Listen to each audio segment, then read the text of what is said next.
All right, so this is the late fry row, and this is a full row here, 120 feet.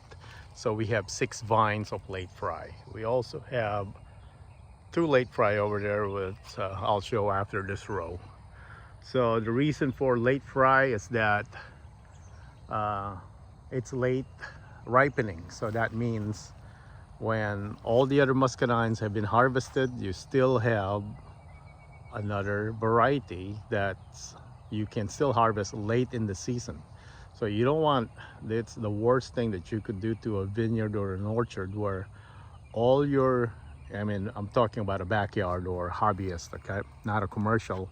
You don't want them all ripening because you don't want all that fruit harvest in one date or one time. You want to stagger your varieties so that you have early, mid, and late ripening or harvesting.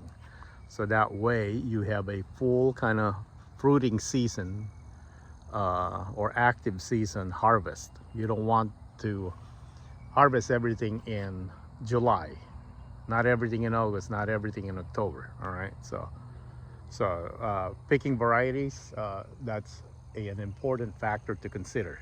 And late fry is that, hence late fry. There's regular fry, there's fry seedless, and this is the late variety. Okay, so we have 6 right here. This is a self-fertile bronze, or you would call white. Okay, so the other one we call it black purple. This one is like white bronze. Full of pre-blooms already on the first vine. However, the vigor of this particular vine right here is not very good. This is quite old. This is probably 4 years old.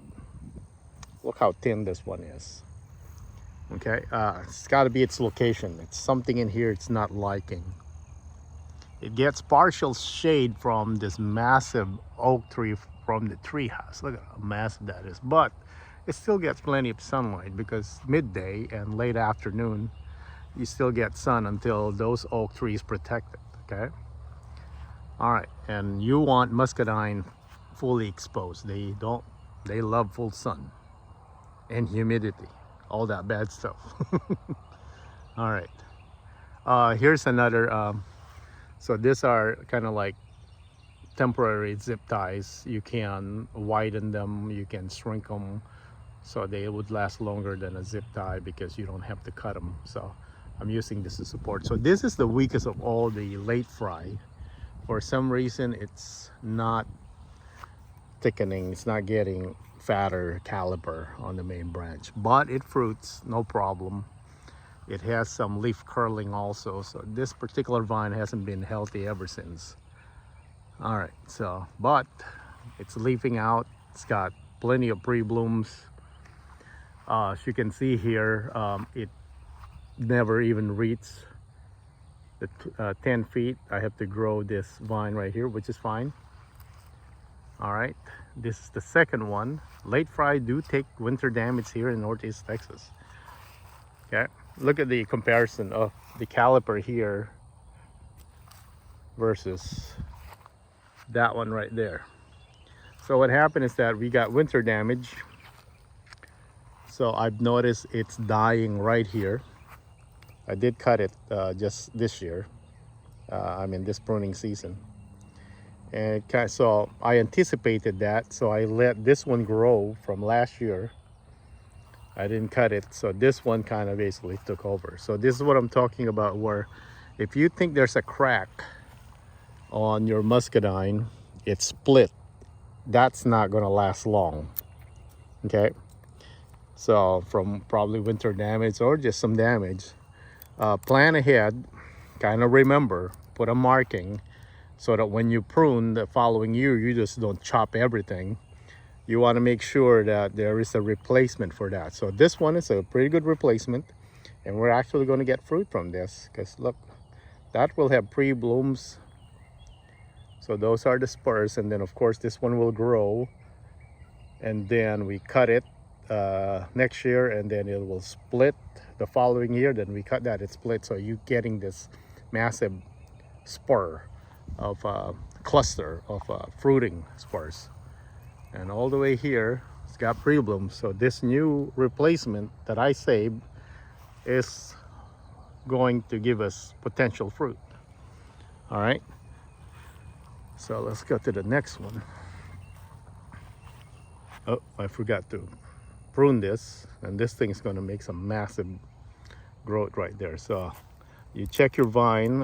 This is just kind of basically it's debarking and creating new ones. And if there's any possibility that there's a crack in there, start planning for next year what you're going to keep. I did a poor job of pruning this one, so you can see this how long this one is. Not going to cut now because there's pre-blooms there. All right, so this one is the same. So you got winter damage. It cracked right here, so it died all the way. So I planned. I didn't want this one to continue because it's too close to the damage. You can see where the crack is. So I went all the way close to the main trunk. I let one grow for a replacement, and here it is. I got, oh, this is not good. This damage right there. Anyway, tendril damage. You see that one?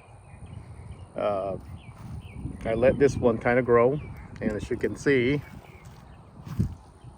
pre-blooms already. So that's a replacement. So keep an eye on damage and then plan. There's nothing worse than having a blank area in your vineyard. It's kind of like a missing teeth. That's another terrible pruning. You see this? I forgot to prune this one. So now this is going to be an issue where this is going to be so long, it's going to be in the mowing area before anything else. All right, so that's our third vine. So this is the fourth vine right here. No damage here, perfectly normal. Pre-bloom on the late fry. All right, healthy trunk. It's the size that I expect for this age. All right, right here, a lot of cluster. You get a lot of fruit in the main trunk area and at the ends. So next year I'm gonna start kind of reducing this cluster right here. So I'm gonna cut it here and then let it grow on this one. So I don't like massive cluster like this. Eventually that's what's going to happen, because you cut 1, 2 starts, then I mean you do the math, it just becomes a cluster of stuff. But this is still fine, I think. Oops, sorry. Okay, no damage. So it goes all the way here. Look how thick the vine, the laterals is. This is the tendrils I was talking about that would choke your trees, your vine eventually. You need to make sure you get rid of any of those. So this would be vine number 5. It's also active now with pre-blooms. Good thick caliper. Look at the trunk size, very good. And the laterals, okay, just checking that this is not attached to anything in there that might be choking it. It's waking up all the way to the end right here. We got pre-blooms. This is the last vine. It's also awake. Different stages. Okay, got some pre-blooms. Okay, again, late fry, self-fertile, bronze, white. All right, don't let me get started on Scuppernong talk here. About some people call all bronze Scuppernong, which is wrong. Scuppernong is a variety, like late fry. Oh boy, look, I forgot to trim the bottom. Look, it's forming grapes already, pre-blooming. I gotta cut those so that the energy spent. So so this vine wasted energy on these instead of over here. But of course, it's not too late. You can still cut those. So I'll get pruners later and cut those, so it stops wasting energy there, and put it on the main one. All right, so let's walk this again. I'm gonna go to the other 2 late fry. We also have late fry near the front gate. So we have 6, 7, 8, 9 late fry. But we're just gonna take a look at the other 2 over here, and I think those took some winter damage. All right, so this is the Roper late fry. And it's so cool when it's October, you still have Muscadines to harvest.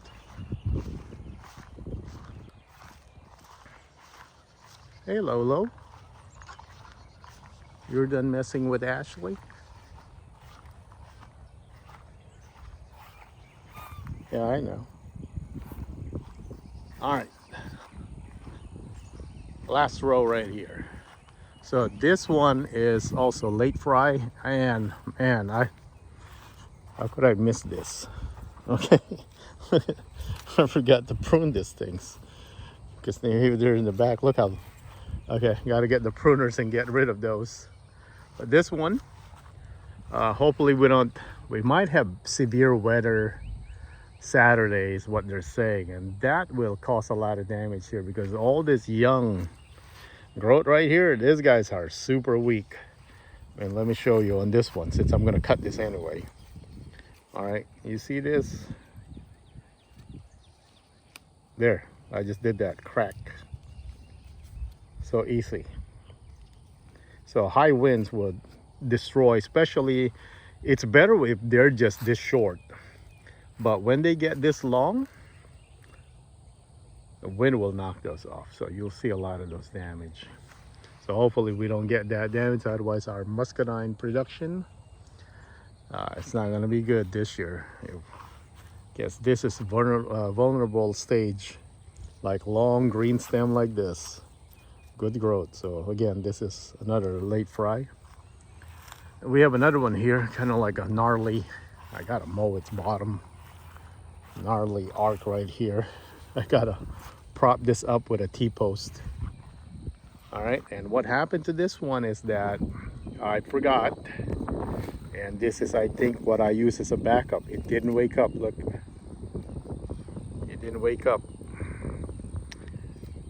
There's some damage right there. When there's a crack right there. So this whole thing, even though it's growing right now, will die around midsummer. This one survived till last year.